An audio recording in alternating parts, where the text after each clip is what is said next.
મિત્રો નમસ્કાર। ખાસ કરીને આજે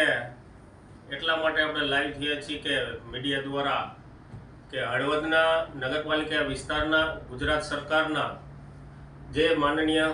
મુખ્યમંત્રી સડક યોજના દ્વારા હળવદનો જે મેઇન રસ્તો રહ્યો કે 3 રસ્તાથી 4 રસ્તા સુધીનો 3.62 કિલોમીટર અને એની અંદર સીસી રોડ બનાવવાનું કામ હોય કે 15 કરોડ ઉપરના બંને બાજુ ગટર હોય, ડ્રેનેજ ગટર અને ભૂગર્ભ ગટર બે સાથેનો રસ્તો અને વિશેષ કરીને હળવદના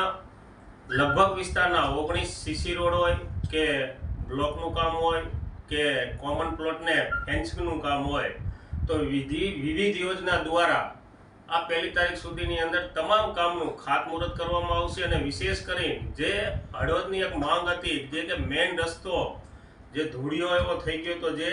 એજન્સી કામ નહોતું કર્યું બરાબર અને લગભગ ઘણા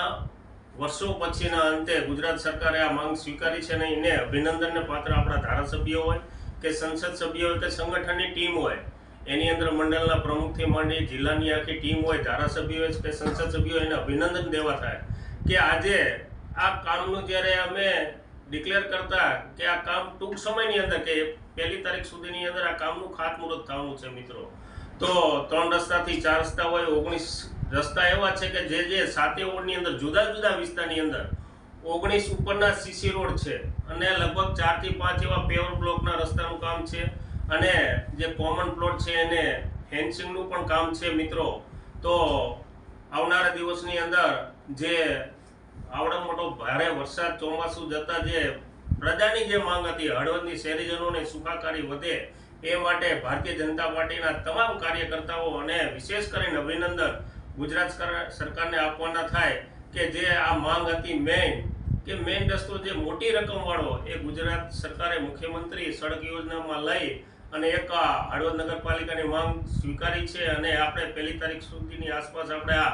રોડનું કામકાજ ચાલુ કરવા જઈ રહ્યા છીએ। ત્યારે એટલા માટે ખાસ કરીને અત્યારે એક આ બ્રીફિંગ કરવાનું કામ હતું અને ફરીવાર એકવાર કે 19 હળવદની અંદર રસ્તા બનતા હોય, પેવર બ્લોકના કામ ચાલુ થતા હોય અને સારા કામ બને એ માટે એક નગરજનોને વિશેષ કરી અને વિશેષ માર્ગદર્શન કે જેમણે મહેનત કરી છે આપણા લોકલાડીલા ધારાસભ્ય પ્રકાશભાઈ વરમોરા હોય અને સાંસદ શ્રી ચંદુભાઈ સિંહોરા અને જિલ્લાની ટીમ મંડળથી માંડી અને જિલ્લા સુધીના તમામ કાર્યકર્તાને અને ફરીવાર એકવાર ગુજરાત સરકારને હું અભિનંદન આપું છું કે 25 કરોડ ઉપરાંતના જે કામ વિકાસના કામ સુખાકારી માટે પ્રજાની સુખાકારી માટે જ્યારે કામ લીધા છે ત્યારે ગુજરાત સરકારને હું ખૂબ અભિનંદન આપું છું।